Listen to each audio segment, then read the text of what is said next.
क्या बात है यहूदा? अब्बा अभी तक नहीं आए। यूसुफ गया है ना उनको लेने? अरे आते ही होंगे अब्बा। यूसुफ तो गया है। ये अब्बा आ गए। ये रहे, आ गए।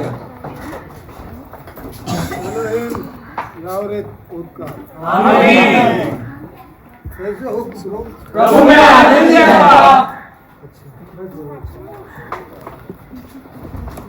सुनो पुत्रों, मेरे पिता इसहाक और उनके पिता इब्राहिम यहाँ कनान में परदेसी होकर रहे थे।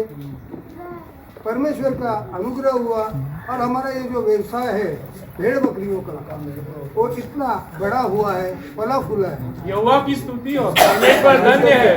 हाँ पुत्रों, पर मैंने क्या सुना है कि तुम लोग जहाँ भेड़ बकरियाँ चराने जाते हो वहाँ पे रंग रलिया मना रहे हो, अय्याशिया कर रहे हो। नहीं अब्बा, ऐसा कर रहे हो। नहीं अब्बा, आपको किसी ने गलत समझा। हाँ अब्बा। झूठ ना बोलो, परमेश्वर सब देख रहा है पुत्रों, और तुम सब परमेश्वर के अनुग्रह को हट्टों में उड़ा रहे हो। अरे नहीं अब्बा, मुझे सब पता है। ठीक है, तुम भोजन कर लो पुत्री, जरा मुझे छोड़ा। जी अब्बा, आइए कर लो भोजन।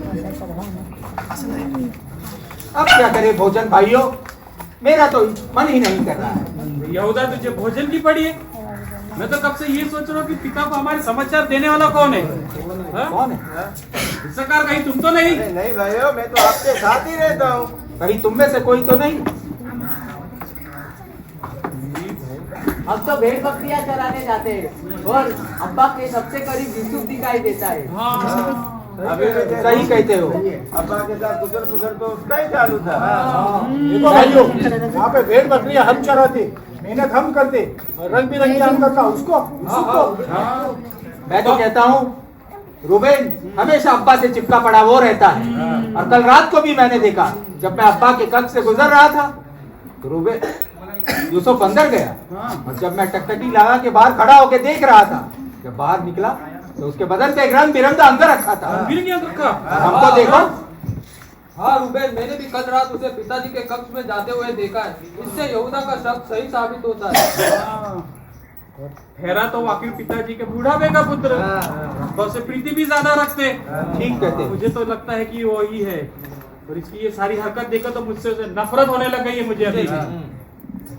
मैं तो क्या कहता हूँ भाइयों कि हम में से कोई इसे बात भी नहीं करेगा। अरे बात करने से कुछ नहीं होगा। मैं तो कहता हूँ जहाँ भेड़ बकरियां चराने जाते हैं उसे कतई हमारे साथ नहीं लेगा। ना हम उसे ले जाएंगे हमारे साथ, ना अब्बा तक हमारा समाचार पहुँचेगा। तो तय रहा, कोई बात नहीं करेगा। अरे भाइयों, तुमने मेरे सिवाय ही खाना खाना शुरू कर दिए। क्या करे, तुम्हें चुगली करने से फुर्सत नहीं मिलती। मेरे लिए रुके भी नहीं। जा अब्बा के गोद में बैठ। भाइयों सुनो, मैं तुमसे कुछ कहना चाहता हूँ। रूबेन, यहूदा, नहीं, मुझे कुछ मत कहो। दान, जबलून, सुनो।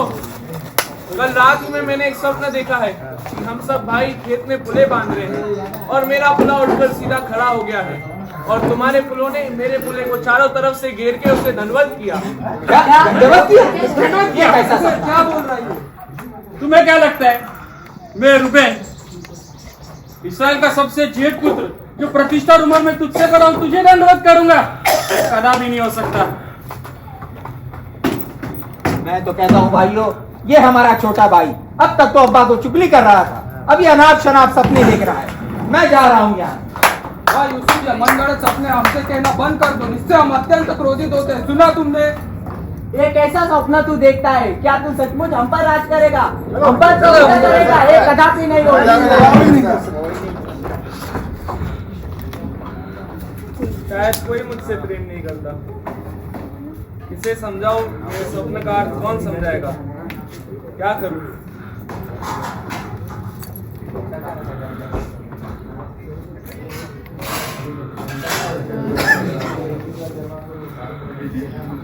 कहाँ गए सब? यूसुफ, पुत्र यूसुफ, जी अब्बा। कहाँ हो तुम? जी अब्बा। क्या तुम अकेले अकेले खड़े हो? कहाँ गए तेरे भाई?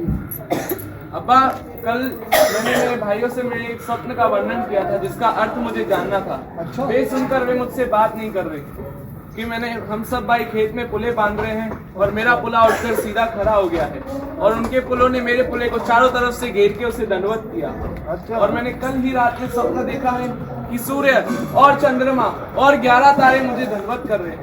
ये कैसे स्वप्न देख रहा है तू यूसुफ? क्या सचमुच मैं, तेरी माता और ये तेरे भाई जमीन पे गिर के तुझे दंडवत करेंगे? हाँ अब्बा, नादान।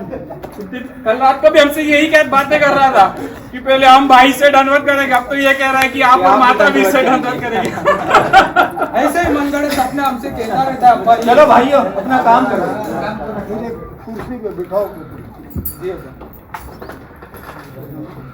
थोड़ा पानी ले आप पुत्र, प्यास लगी।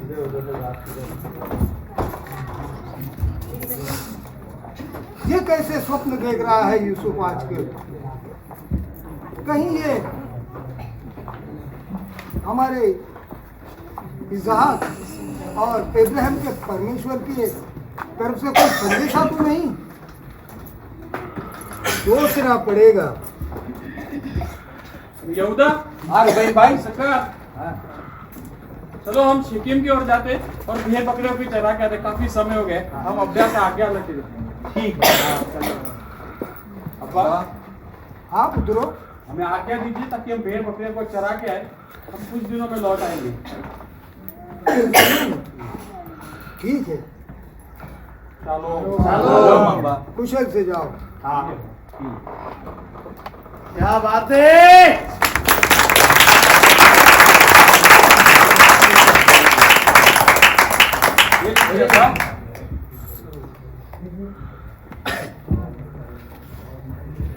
हाँ पुत्र यूसुफ, तेरे भाई वहाँ शेकेम में भेड़ बकरियां चराने गए हैं। जरा जाके उनका समाचार मुझे बता देना कि कहीं वो कुशल तो है ना।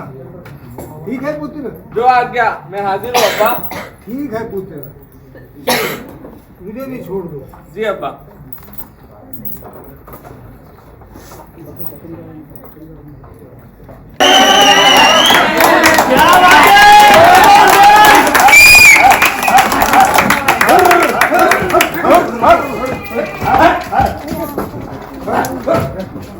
अरे यहूदा, हाँ कहो रुबैन। काफी दूर आ गए और मुझे वहाँ कुआं भी दिखता है। भाइयों को कहो कि भेड़ को वहाँ पे पानी भी दे और कुछ खाने को दे दे, तब तक हम भी कुछ भोजन कर लेते। ठीक कहते हो। इसहाक, जबूलून, गाद, शिमोन कुएं के पास भेड़ों को ले जाओ और वहीं चारा देना। और तुम्हारा हो जाए तो यहाँ आके बैठो, फिर कुछ खा लेते।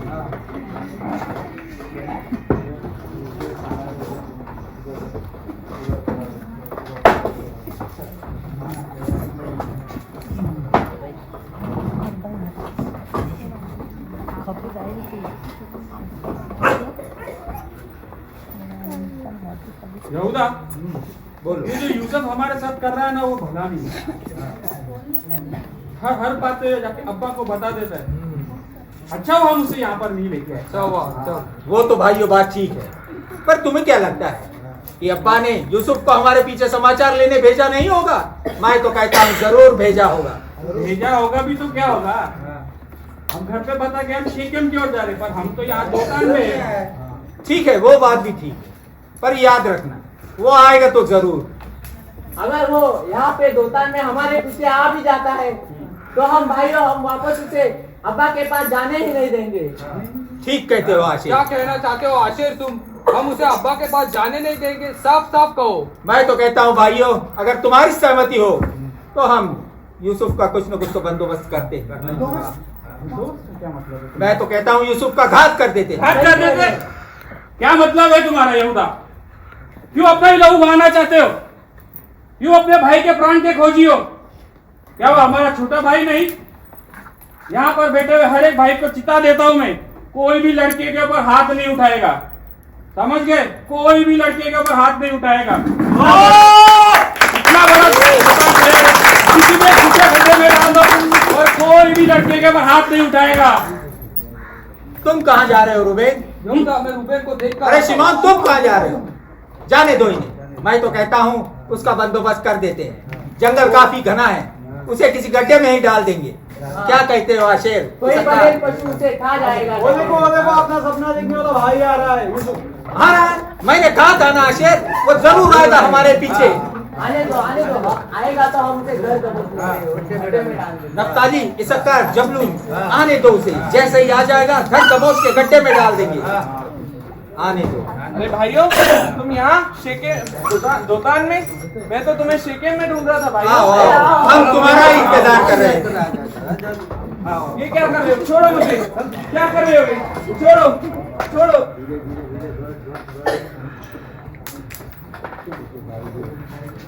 गड्ढे में तो डाल दिया। भाइयों, देखते हैं आगे क्या करना है। अरे यहूदा, देखो वहाँ से इस्माइलियों का दल जा रहा है और उनके पास काफी सारा सामान लगा है और अपने कुछ गुलामों को भी बांधकर साथ में लेके जा रहे हैं। शायद वो व्यापार के हेतु से जा रहे हैं और व्यापारियों को दासों की जरूरत होती है। क्यों ना हम यूसुफ को उन्हें बेच डाले, उससे हमें पैसा भी आ जाएगा और हमारा बोझ भी हट जाएगा। ठीक कहते हो। तुम क्या कहते हो भाइयों? वैसे भी वो हमारा छोटा भाई ठहरा, क्यों अपने मांस, छोटे भाई के मांस और लहू के अपराधी बने और परमेश्वर की नजर में भी अपराधी ठहरे। सही कह रहे ठीक कहते हो, हम उसे बेच देते हैं।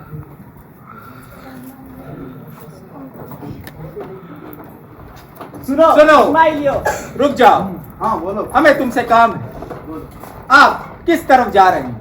हम गिलास से मिस्र की ओर जा रहे हैं। मैं देख रहा हूँ आपके पास बहुत सामान भी है और गुलाम भी है। हमारे पास एक 17 साल का नौजवान लड़का है, हम उसे बेचना चाहते हैं। क्या आप खरीदोगे? दिखाइए। जाओ इसक्कर, जबलून, यूसुफ को गड्ढे में से ले आओ। क्या कहाँ ले जा ये क्या कहाँ ले जा रहे हो मुझे? कहाँ ले जा रहे हो? छोड़ो मुझे। चुप रहो यूसुफ, ये रहा नौजवान लड़का। कहाँ बेच रहे हो मुझे? छोड़ो। सैनिकों, इसको मेरे पास लेके आओ। जी सरदार, छोड़ो मुझे। ये तो जवान है, रूपवान भी है। बांध दो उसको बाकी गुलामों के साथ। कहाँ ले जा रहे हो? छोड़ो। बांध दो उसे। छोड़ो मुझे।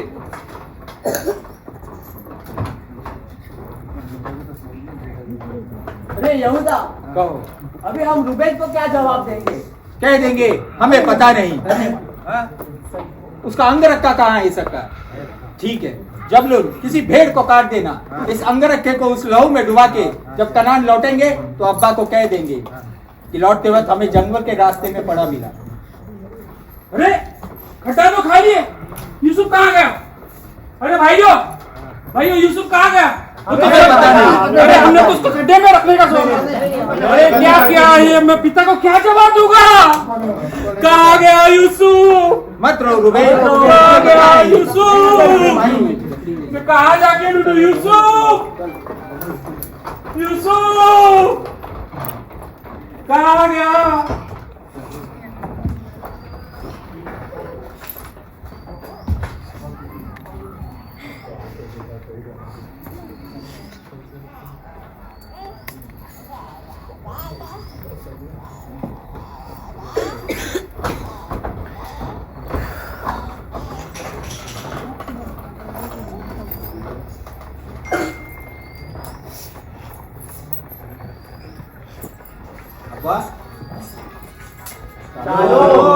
पुत्रों, तुम कब आए? थोड़ी देर पहले आया। अच्छा, यूसुफ कहाँ है? यूसुफ को तो हम ले नहीं गए थे अब्बा। अरे मैंने भेजा था उसे। नहीं, हमें तो नहीं मिला यूसुफ। अच्छा, अब्बा, उसे पहचानिए। अरे आपके पुत्र का तो नहीं। ये अंगरखा तुम्हें कहाँ मिला? ये जंगल में हमें रास्ते में गिरा हुआ मिला अब्बा। यूसुफ का अंगरखा है ये, और इस पे ये लहू। वो तो जाना भी नहीं चाहता था। यूसुफ, मेरे पुत्र यूसुफ, शायद नहीं अब्बा, उसी बने पशु ने उसे खा लिया है। यूसुफ पार डाला गया है पुत्र। अब मैं चाहता हूँ अधोलोक में उसके पीछे मिलाप करते करते मुझे छोड़ दो पुत्रों। नहीं अब्बा, अभी हम भाई जिंदा हैं। यूसुफ,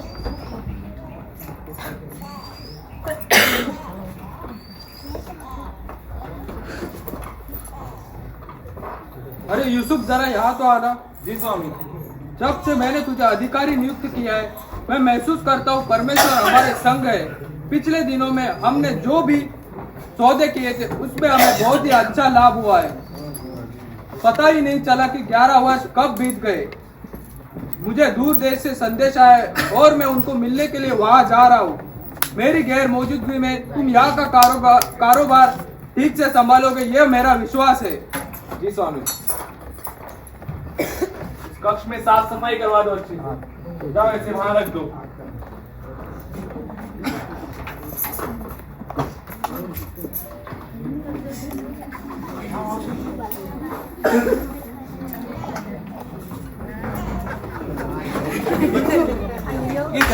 ये क्या कर दिया?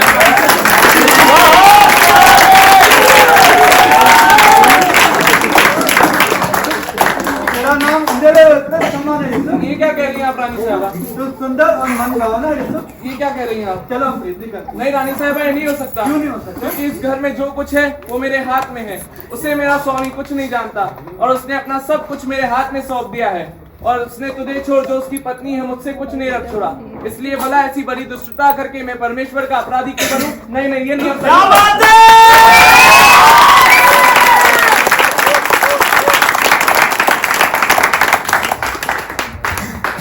चला गया, कहाँ जाएगा बचकर? उसे मैं पाकर रहूंगी। 11 साल से उसका प्याज पाने के लिए तरफ पड़ी हूँ मैं। एक काम करती हूँ, मैं सेवकों को छुट्टी देती हूँ, आराम देती हूँ और कल मैं देखूंगी उसे, दबोच लूंगी उसे।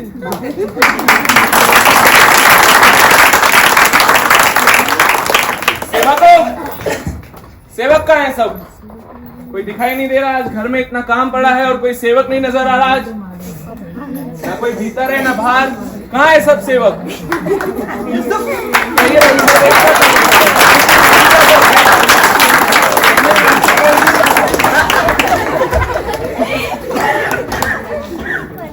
चला गया, मेरे 11 साल की तरफ से चला गया। मैं काम करती हूँ, मैं स्वामी को बताती हूँ, कुछ होने की नहीं मुझसे। सेवको, जाओ स्वामी को बुलाओ। पर बैठकर रो रही हूँ। इस अवस्था में मुझे बताओ क्या हुआ? तुम्हारी रोने की वजह क्या है? स्वामी, वो इब्री मनुष्य है, जबरदस्ती मेरे साथ मेरे कमरे में आया था। इब्री मनुष्य मेरे साथ सोने का मतलब से आया था। जब भी मैं बड़े स्वर में चिल्ला उठी, मेरी चिल्लाहट सुनकर मैं अपना वस्त्र छोड़कर भाग गया, चला गया। सेवको, जाओ उस इब्री मनुष्य को पकड़ के बंदी गृह में डाल दो।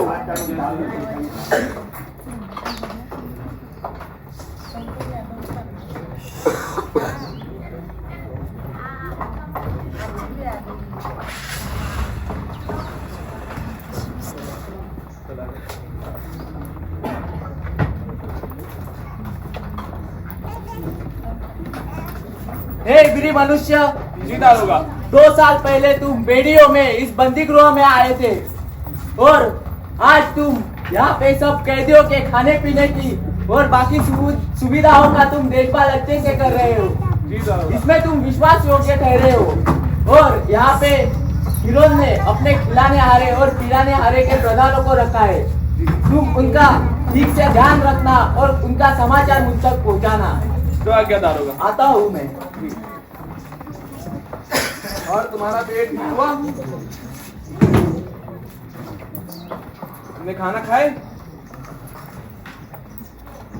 और फिरौन के पिलाने हारा और पकाने हारा? बड़े उदास लग रहे हो आज, क्यों?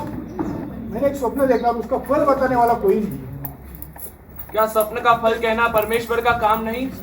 अपना अपना स्वप्न बताओ मुझे। मैंने स्वप्न देखा, मेरे सामने एक दाख लता है, इसमें डालियां है और कलियां लगी है। वे पूरी और दाख लगकर पक गए। फिरौन का कटोरा मेरे हाथ में था। मैंने दाखों को फिरौन के कटोरे में निचोड़ा और कटोरे को फिर से फिरौन के हाथ में दे दिया। मुझे इसका फल जानना है। तुम्हारे लिए शुभ संकेत है मेरे भाई। तुमने जो ये स्वप्न देखा है कि तुम्हारे सामने एक दाग लगता है और उसमें 3 डालियां हैं। 3 डालियों का अर्थ है 3 दिन।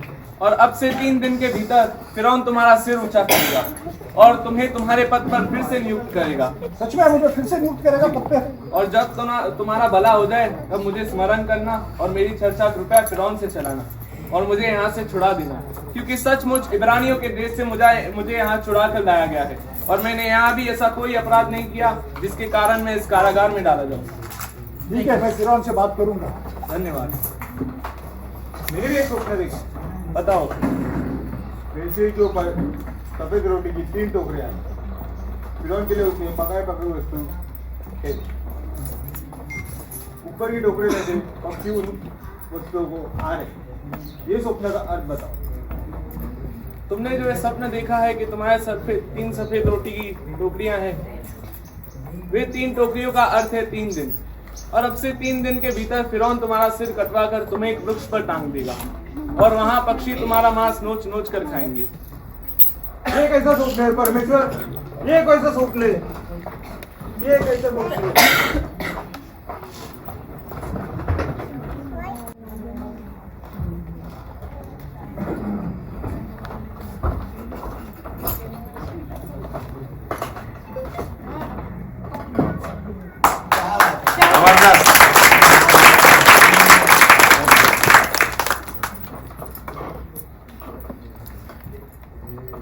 क्या पूरे राज्य दरबार में कोई मौजूद नहीं कि मेरे सपनों का अर्थ बता सके? पंडितों, शास्त्रियों, जादूगरों, मैं 2 दिन से सोया नहीं हूं, बहुत चिंतित हूं, व्याकुल हूं। क्या तुम मेरी सहायता नहीं कर सकते? फिरौन, हमें थोड़ा समय दीजिए, हम आपको स्वप्न का अर्थ बताएंगे। समय ही तो नहीं दे सकता। कोई उपस्थित नहीं इस राज्य दरबार में। फिरौन, क्या मैं आपकी सहायता कर सकता हूँ? हाँ हाँ, पिलाने हाथ, तुम मेरी क्या सहायता करोगे? मेरे अपराध मुझे स्मरण है। आपने मेरे अपराधों के कारण अपने पकानेहारा और मुझे बंदी गृह में रखा था। वहाँ पर मैंने एक स्वप्न देखा और उसका अर्थ एक इब्री मनुष्य ने बताया। क्या हम उसकी सहायता ले सकते हैं? क्यों नहीं? कहाँ है वो इब्री मनुष्य? मोती भर के बंदी गृह में। फिरौन, जाओ, मैं तुम्हें आदेश देता हूँ, उसे रिहा करके तुरंत मेरे सामने पेश करो। सेवको, उस इब्री मनुष्य को मोती भर के बंदी गृह से तुरंत लेके आओ। आज करके स्वप्न का अर्थ बताने का। फिरौन, ये रहा इब्री मनुष्य। तो ये है वो मनुष्य? ये तो काफी नौजवान है। हे इब्री मनुष्य, क्या तुम मेरे सपनों का अर्थ बताओगे? मैं तो कुछ नहीं जानता राजा, परमेश्वर ही आपके लिए शुभ वचन देंगे। कृपया आपका स्वप्न बताइए। ठीक है, मेरा सपना सुनो। मैं सुबह सुबह नील नदी के किनारे खड़ा हूँ और मैं देखता हूँ वहां से नदी में से 7 सुंदर और मोटी गायें निकलती हैं और कचर की घास चरने लगती हैं। उनके पीछे 7 दुबली, पतली और कुरूप गायें निकलती हैं। मैंने पूरे मिस्र में ऐसी कुरूप और दुबली गाय कभी नहीं देखी। और थोड़ी देर बाद मैं क्या देखता हूँ, उन पतली कुरूप गायों ने उन मोटी गायों को निगल लिया। पर आश्चर्य की बात यह है कि उन दुर्बल कुरूप गायों ने उन मोटी गायों को खाने के बाद भी वैसी ही दुबली और कुरूप दिखाई दे रही। ये देख के मैं भयभीत हो गया और सपने में से जाग उठा।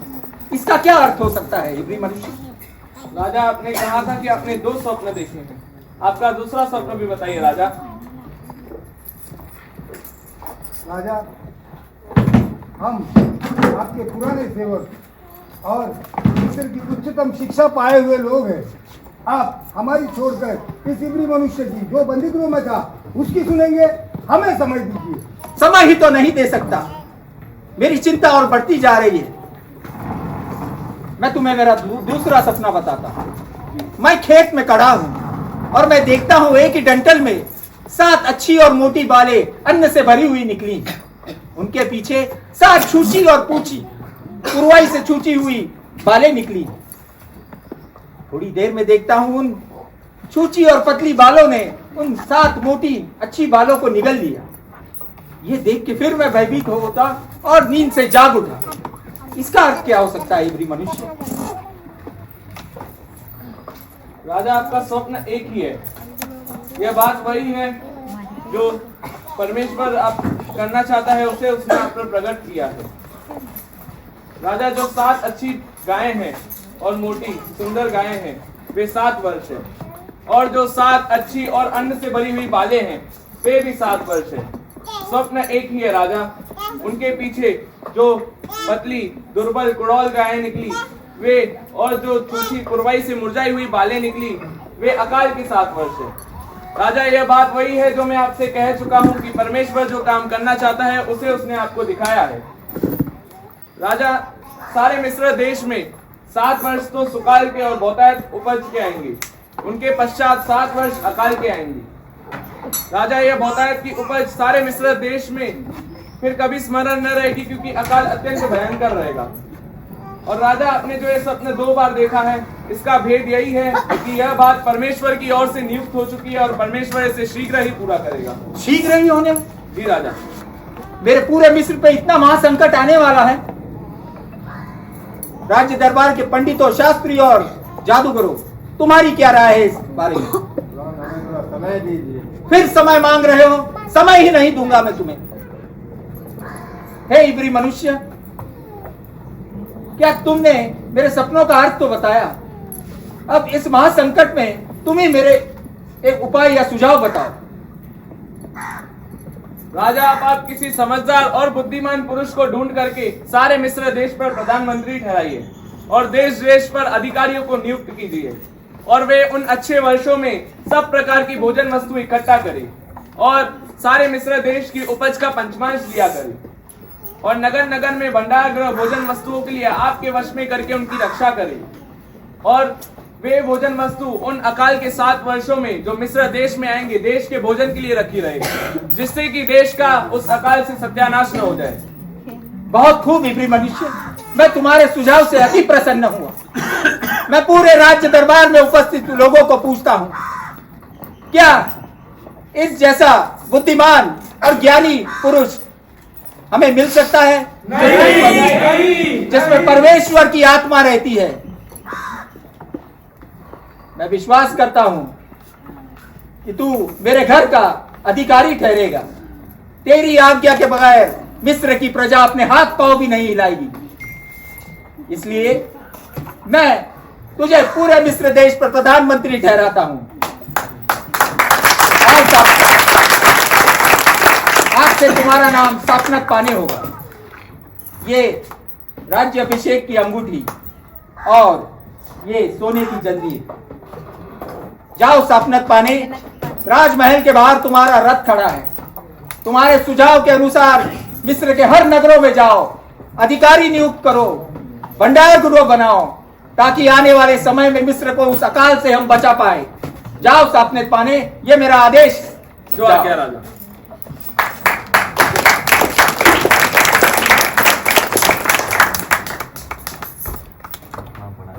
प्रणाम राजा। आओ सापनत पाने, क्या कुशल समाचार लाए? राजा, जैसा कि आप जानते हैं कि सारे मिस्र देश में सुकाल के 7 वर्ष बीत चुके हैं और यह दूसरा अकाल का वर्ष चालू है।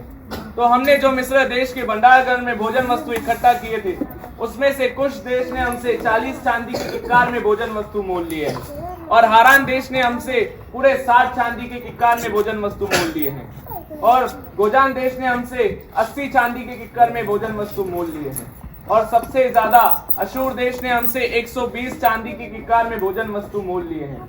इस तरीके से राजघराने के खजाने की बढ़ती हो रही है राजा। हाँ सापनत पाने, जब से मैंने तुम्हें प्रधानमंत्री नियुक्त किया है पूरे मिस्र पे, तुम्हारे वजह से मिस्र का खजाना बढ़ता ही जा रहा है।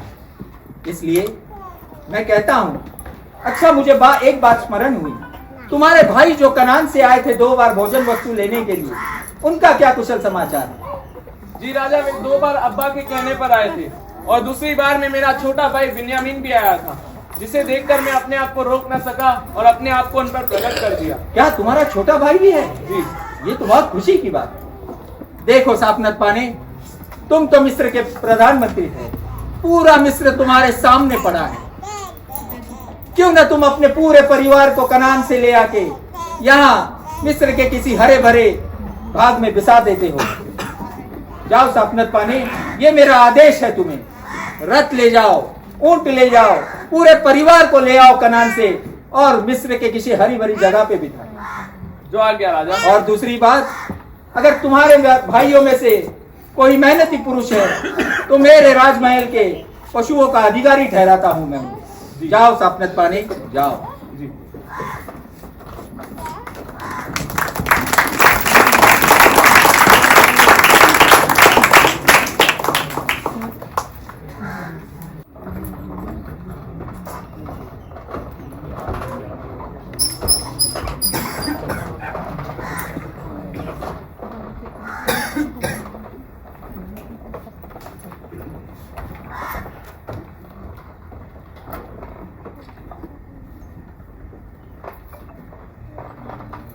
अब्बा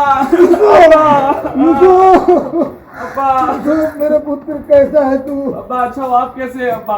मैं ठीक हूँ पुत्र। मुझे आज 24 वर्षों पुराना वो स्वप्न याद आया जिसमें तूने कहा था, और वो सच भी हुआ कि देख तेरे भाई भी शीश झुकाकर तेरे सामने तुझे दंडवत कर रहे हैं पुत्र।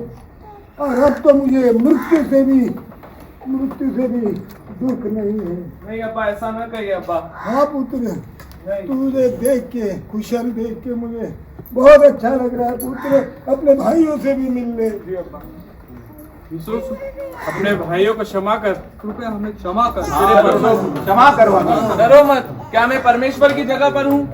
तुमने जिस बात में मेरे लिए बुराई का विचार किया था, परमेश्वर ने उसी बात में मेरे लिए भलाई का विचार किया। जिसे की बात क्या करूं?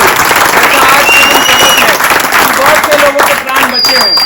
आदि में वचन था और वचन परमेश्वर के साथ था और वचन परमेश्वर था और वचन देहधारी हुआ। प्रभु यीशु मसीह ने अनुग्रह और सच्चाई से परिपूर्ण होकर हमारे बीच में डेरा किया और हमने उसकी ऐसी महिमा देखी जैसी कि पिता के इकलौते की। उसी ने अपने आप को हमारे पापों के लिए दे दिया और ताकि हमें इस बुरे वर्तमान संसार से छुड़ाए। उसकी स्तुति और बड़ाई युगानुयुग होती रहे। आमीन।